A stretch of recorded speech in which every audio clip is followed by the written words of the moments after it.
네. 장관님, 여성가족부에서 추진하고 있는 가족친화 인증제도 알고 계시죠? 네. 네, 굉장히 좀 역점을 두고 진행하고 있는 사업인데, 우선 가족친화 인증 기업, 이게 여기에서 이제 가족친화가 어떤 의미를 가지고 있는 것이라고 보고 계십니까? 네, 뭐 가장 큰 게 이제 육아휴직을 자유롭게 쓸 수 있도록 하고, 또 그 육아휴직 외에 유연한 근무제를 할 수 있도록 하고, 그 기업에서 가족 친화적인 여러 가지 서비스를 지원할 수 있도록, 그리고 300인 여직원 300인 이상, 그다음 전체 고용 인원 500인 이상의 경우 직장 어린이집을 마련한다, 이런 등등의 제반 내용을 실천하는 기업들을 네. 지정하는 겁니다. 네, 결국 이제 뭐 육아휴직을 비롯해서 또 일가정 양립이 좀 가능하게끔 네. 그 기업이 만들어가고 있느냐, 이런 것들을 검증하고 거기에 이제 인증 혜택과 어떤 인센티브 등을 다양하게 또 주는 역할을 또 하고 있는데요. 이 가족친화 인증 현황을 좀 살펴보면 좀 몇 가지 조금 관리 부실이 좀 있는 것 같아서 네. 제가 그 부분을 좀 지적을 좀 해보고자 합니다. 본 의원이 2013년부터 2015년까지 가족친화 인증을 받은 기업들과 고용노동부에서 최근 3년간 모성보호 위반 사례로 지역고용노동청 등의 접수된 사업장 명단을 좀 받아봤습니다. 예컨대 모성보호 위반 사업장으로 진정 접수됐다라고 하는 건 임신, 출산, 휴가를 미부여하거나 육아휴직을 미부여해서 그 진정자가 진정을 접수를 의뢰를 하는 거죠. 그랬더니 최소 9군데가 우선 저희 본 의원실을 조사한 결과만으로도 9군데가 좀 겹치는 것으로 좀 확인을 했습니다. 여기 이제 PT를 보시면 뭐 알만한 대기업들도 있고요. 이제 중소기업들도 몇 곳이 있는데, 가족 친화 인증을 받은 후에 이런 사건, 모성보호 위반과 관련된 사건들이 일어난 거죠. 그럼 인증 유지 기간 동안에 모성보호 위반 사례와 기업 측의 어떤 해명 자료 확인이 미흡했다고 좀 보여질 수밖에 없지 않느냐라고 보이는데, 장관님은 어떻게 보십니까? 네, 일부는 우리 여성가족부에서 인지했는 사안이 있고요. 또 미처 인지 못했는 몇 개 기업도 눈에 보입니다. 이 부분은 저희가 좀 더 면밀하게 보고 관리에 좀 더 집중을 해야 될 것 같습니다. 네. 예컨대 여기 삼성유리공업이라고 하는 사례를 보면 사건이 2013년도에 일어났는데 인증은 2014년도에 좀 받게 됐습니다. 근데 이제 명백한 위반 사항이 있어서 지금 이제 기소 의견이 좀 달리게 됐는데요. 아시겠지만 육아휴직 중에 해고는 남녀 고용 평등과 일가정 양립 지원에 관한 법률 제19조 제3항을 위반한 것으로 명백한 위반 사항이 있음에도 불구하고 이런 검증 절차가 제대로 좀 이루어지지 않았다라고 볼 수 있고요. 그 가족친화 인증 기업의 공통 인증 기준이 있습니다. 예컨대 여러 점수화를 하고 있지만 그 중에서 적어도 인증을 받기 위해서는 무조건 이건 지켜져야 된다라고 하는 어떤 기본적으로 지켜야 될 공통 인증 기준이 있는데, 그 통과 기준에는 4가지 법률, 뭐 남녀고용 촉진, 뭐 특별법, 그다음에 성보호에 관한 법률, 이런 것들이 제대로 지켜져야 하는데, 실은 이 절차를 기본 충족도 이루어지지 않는 사업장이 인증이 됐다라고 하는 것이죠. 그래서 보면 이 사업장에 대한 인증 절차와 평가 기준 배점에서도 좀 몇 가지 문제가 있는 것 같습니다.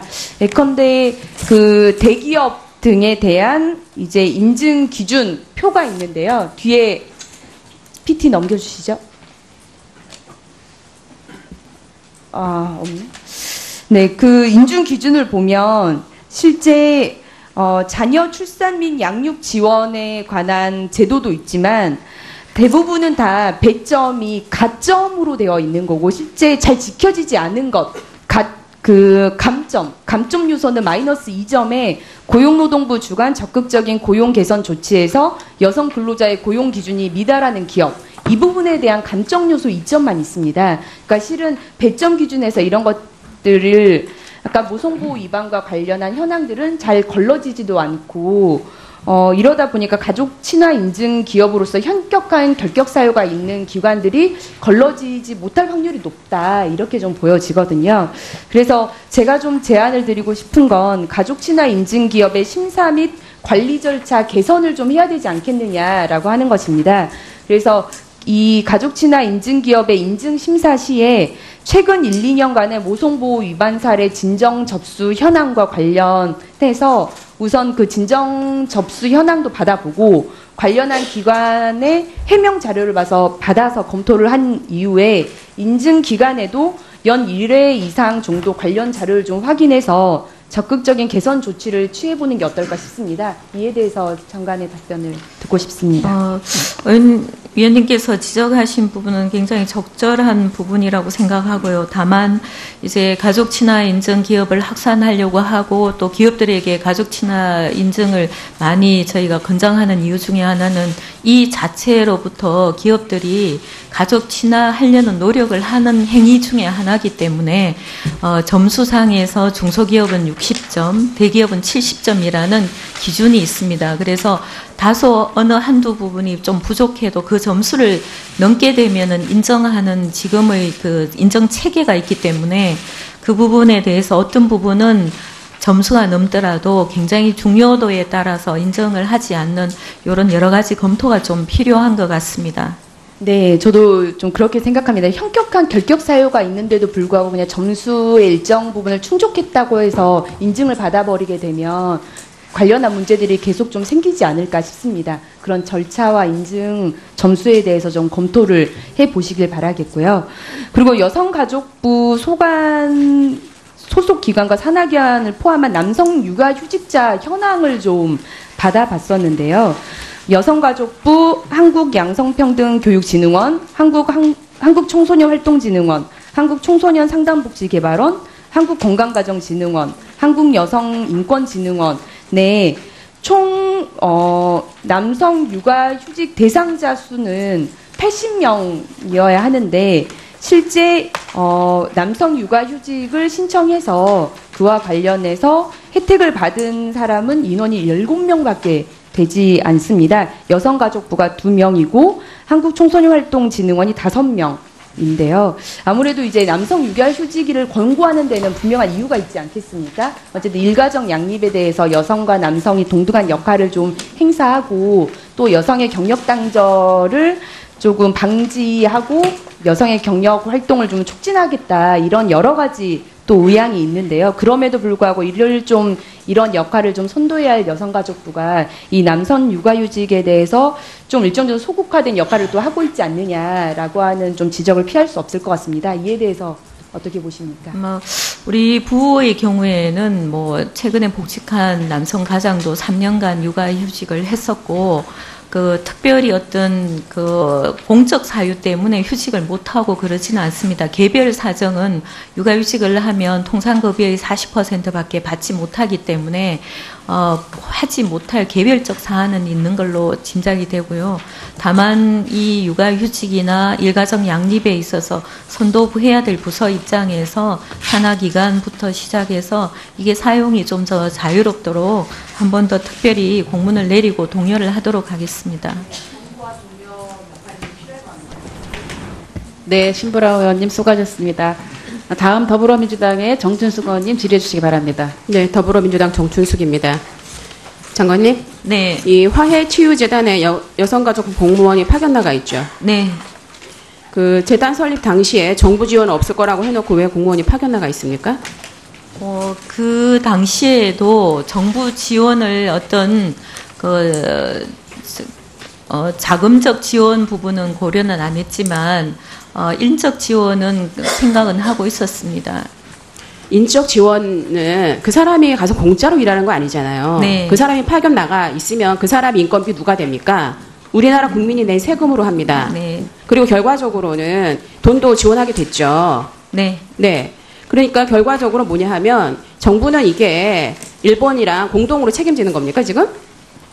그 책임 이행 조치는 일본이 하고 우리 여성가족부는 일본군 피해자 지원에 관한 법률이기 때문에 이 피해 할머니들이 종합적으로 특히 장관님, 재단에 관련된 일도 제가 아까 같이 그 박주민 포함해서 의원이 지원할 얘기를 필요가 있다고 들었는데 생각합니다. 답변하는 제가 들었는데요.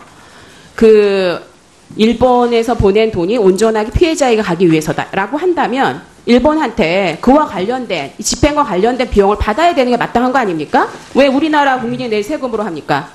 그렇게 해서 결과적으로는 일본이 돈을 되게 많이 주는 것처럼 그런 착각을 갖고 오게 하는 거 아니에요? 저는 이렇게 생각합니다. 아니 장관님의 생각이 중요한 게 아니고요. 결과적으로 우리나라 국민이 낸 세금으로 일본이 낸 돈을 집행을 하는 그런 모든 과정을 해주는 거 아니에요 지금? 피해자분들이 받아들이실 때 재단에 출연된 돈이 오롯이 본인들 위해서 사용된다는 것과 아니 그러니까 그 일부가 일부가 그렇다면 일본한테 10억엔을 집행할 수 있는 돈을 더 내라 이렇게 요구하는 게 맞다는 거예요. 어차피 그렇게 되면 그 해석에 또 다른 해석이 될 수 있기 때문에 그러니까는 장관님의 그 생각이 중요한 게 아니고요. 실제로 보세요. 일본이 10억엔을 냈는데 그거를 집행하는 거는 우리나라 돈으로 하는 겁니다. 그렇지 않아요?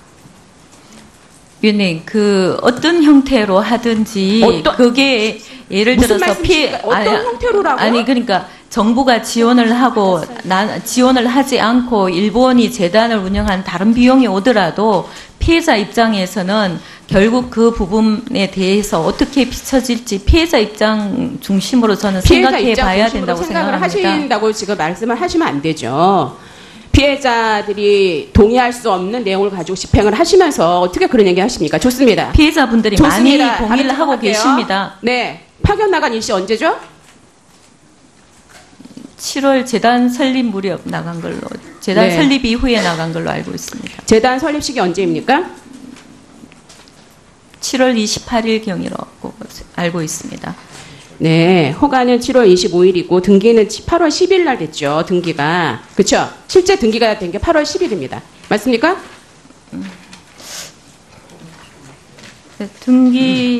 네. 등기가 완료된 거는 8월 10일입니다. 8월 10일이죠. 네. 그러면 설립이 되기도 전에 이 계속 민간단체라고 주장하는 이런 기관에 공무원 파견하는 거 맞습니까? 민간단체이긴 하지만 정부의 일이 아니. 어느 정도 어려서 있다고 그러면 봅니다. 이 재단의 성격이 뭡니까? 이게 민간단체입니까? 민간단체 아니죠. 맞습니다. 민간단체예요. 공무원 파견하고 돈이 여기서 1억 5천. 그 1억 5천이 인건비하고 운영비를 지원됩니다. 그게 무슨 민간단체예요? 기업의 경우에도 우리가 국가와 그 기업하고의 됐습니다. 협력을 위해서 네, 좋습니다. 그러면 파견하는 경우도 많이 이 공무원 있습니다. 파견하실 때 공무원 임용령 제11조 제2당 7호에 따른 것인데 그러면은 3항에 따라서 반드시 인사혁신처장하고 협의를 해야 돼요. 협의하셨습니까? 그 공무원 임용령의 규정에 따라서 처리를 했다고 생각합니다. 인사혁신처에 협의 안 하셨죠? 그 부분은 별도로 한번 살펴보겠습니다. 살펴볼 거 아니고요. 이거는 우리 부의 공무원이 다른 동네에 파견을 나가면 그것도 심지어 민간단체에 파견을 나가면 반드시 인사혁신처하고 협의하셔야 됩니다. 협의 안 하셨죠? 파견 기간이 1년 미만일 경우에는 1년인데 무슨 1년 미만이에요? 1년까지는 인사혁신처하고 별도 협의 없어도 가능한 걸로 알고 있습니다. 1년이니까 안 된다. 예. 안 해도 된다? 예. 자료 제출하세요. 자료 주십시오. 그 사람이 어떤 절차와 과정을 겪어서 파견됐는지 자료 제출해 주세요. 네, 알겠습니다. 네. 그리고 장관님 그 여성가족부가 지난 8월 30일 날 이 화해치유재단에 1억 5천만 원 국고보조금 지급한 사실 있죠? 네. 네. 재단이 예산 신청할 때 구체적인 사업 예산 항목이 있었습니까? 인건비나 운영비 등으로 지급한 형태로 결정이 난 걸로 알고 있습니다. 구체적인 내용 갖고 계세요? 아주 구체적인 건 없지만 인건비, 운영비 이렇게 항목이 정리가 된 걸로 알고 있습니다. 그러세요? 자료 주십시오. 그렇게 되어 있는지. 지금 화해치유재단이 신청한 자료를 보면은요. 일본군 위안부 피해자의 명예와 존엄의 회복 및 마음의 상처 치유를 위한 사업을 실시한다라고 매우 추상적으로 되어 있고 구체적인 예산 항목이 없습니다. 있으면 주세요. 있으면 주시고요. 제가 알고 있기로는 재단에 들어가는 세부 내용에 대해서 인건비나 운영비로 정리되어서 그렇게 교부한 걸로 알고 있습니다. 제 얘기는 이 재단이 여가부에 보조금을 신청을 할 때 신청한 서류를 말하는 겁니다. 제가. 그거는 제가 한번 살펴보겠습니다. 네. 그래서 이게 구체적인 예산이 없다고 한다면 그러니까 자료를 일단 주시고요. 이 보조금관리법의 법률에 의한 여러 가지 구체적인 내용이 써 있어야 됩니다. 그 신청서에. 그런데 그 재단이 신청한 서류에는 저희가 확인한 바로는 구체적인 내용이 없어요. 있다고 하시는 자료 주시고요. 결과적으로는 이 신청서는 엉터리다 이런 얘기입니다. 보조금을 어떻게 어떤 식으로 어떤 신청서에 의해서 어떤 항목으로 주셨는지 자료 주십시오. 이거는 굉장히 중요한 문제고요. 사실 확인에 따라서 아주 구체적인 대한 어떤 그 법률적인 책임을 물을 겁니다. 일단 제가 알고 있기로는 그 하해 치료 그러니까 재단의 일들에 대해서 그러니까 지원하는 형태로 그러니까 장관님 그게 이렇게 아니라 되어 있습니다. 일단은 화해치유재단에서 여성가족부에 보조금을 신청한 자료를 절 주시고 그래서 뭐라고 써 있는지 확인해야 되고 그 다음에 그것에 따라서 어떤 항목으로 지원했는지 확인을 해야 되겠습니다. 이 보조금 그러니까 이 보조금이 어떤 식으로 지금 집행이 되고 있는지 확인이 돼야 돼요. 그러니까 두 가지 제가 요청드렸으니까 자료를 확인을 해보고요. 그 다음에 더 질의하죠. 자료를 많이 주세요. 뭐 자료가 오는 대로 다시 보도록 네. 하고 말씀. 그 진정자가 진정을 접수를 의뢰를 한 거죠.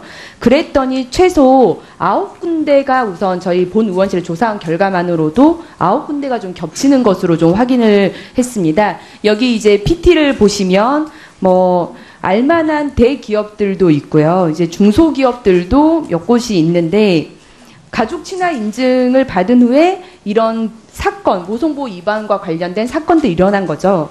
그럼 인증 유지 기간 동안에 모성보호 위반 사례와 기업 측의 어떤 해명 자료 확인이 미흡했다고 좀 보여질 수밖에 없지 않느냐라고 보이는데 장관님은 어떻게 보십니까? 네, 일부는 우리 여성가족부에서 인지했는 사안이 있고요. 또 미처 인지 못했는 몇 개 기업도 눈에 보입니다. 이 부분은 저희가 좀 더 면밀하게 보고 관리에 좀 더 집중을 해야 될 것 같습니다. 네. 예컨대 여기 삼성유리공업이라고 하는 사례를 보면 사건이 2013년도에 일어났는데 인증은 2014년도에 좀 받게 됐습니다. 근데 이제 명백한 위반 사항이 있어서 지금 이제 기소 의견이 좀 달리게 됐는데요. 아시겠지만 육아휴직 중에 해고는 남녀 고용 평등과 일가정 양립 지원에 관한 법률 제19조 제3항을 위반한 것으로 명백한 위반 사항이 있음에도 불구하고 이런 검증 절차가 제대로 좀 이루어지지 않았다라고 볼 수 있고요. 그 가족 친화 인증 기업의 공통 인증 기준이 있습니다. 예컨대 여러 점수화를 하고 있지만 그 중에서 적어도 인증을 받기 위해 장관님 여성가족부에서 추진하고 있는 가족 친화 인증제도 알고 계시죠? 네. 네, 굉장히 좀 역점을 두고 진행하고 있는 사업인데 우선 가족 친화 인증 기업 이게 여기에서 이제 가족 친화가 어떤 의미를 가지고 있는 것이라고 보고 계십니까? 네, 뭐 가장 큰 게 이제 육아휴직을 자유롭게 쓸 수 있도록 하고 또 그 육아휴직 외에 유연한 근무제를 할 수 있도록 하고 그 기업에서 가족 친화적인 여러 가지 서비스를 지원할 수 있도록 그리고 300인 여직원 300인 이상, 그다음 전체 고용 인원 500인 이상의 경우 직장 어린이집을 마련한다. 이런 등등의 제반 내용을 실천하는 기업들을 네. 지정하는 겁니다. 네, 결국 이제 뭐 육아휴직을 비롯해서 또 일가정 양립이 좀 가능하게끔 그 기업이 만들어가고 있느냐 이런 것들을 검증하고 거기에 이제 인증 혜택과 어떤 인센티브 등을 다양하게 또 주는 역할을 또 하고 있는데요. 이 가족 친화 인증 현황을 좀 살펴보면 좀 몇 가지 조금 관리 부실이 좀 있는 것 같아서 네. 제가 그 부분을 좀 지적을 좀 해보고자 합니다. 본 의원이 2013년부터 2015년까지 가족 친화 인증을 받은 기업들과 고용노동부에서 최근 3년간 모성보호 위반 사례로 지역고용노동청 등의 접수된 사업장 명단을 좀 받아봤습니다. 예컨대 모성보호 위반 사업장으로 진정 접수됐다라고 하는 건 임신, 출산, 휴가를 미부여하거나 육아휴직을 미부여해서는 무조건 이건 지켜져야 된다라고 하는 어떤 기본적으로 지켜야 될 공통 인증 기준이 있는데 그 통과 기준에는 4가지 법률, 뭐 남녀고용 촉진, 뭐 특별법, 그다음에 성보호에 관한 법률 이런 것들이 제대로 지켜져야 하는데 실은 이 절차를 기본 충족도 이루어지지 않는 사업장이 인증이 됐다라고 하는 것이죠. 그래서 보면 이 사업장에 대한 인증 절차와 평가 기준 배점에서도 좀 몇 가지 문제가 있는 것 같습니다. 예컨대 대기업 등에 대한 이제 인증 기준 표가 있는데요. 뒤에 PT 넘겨주시죠. 없네.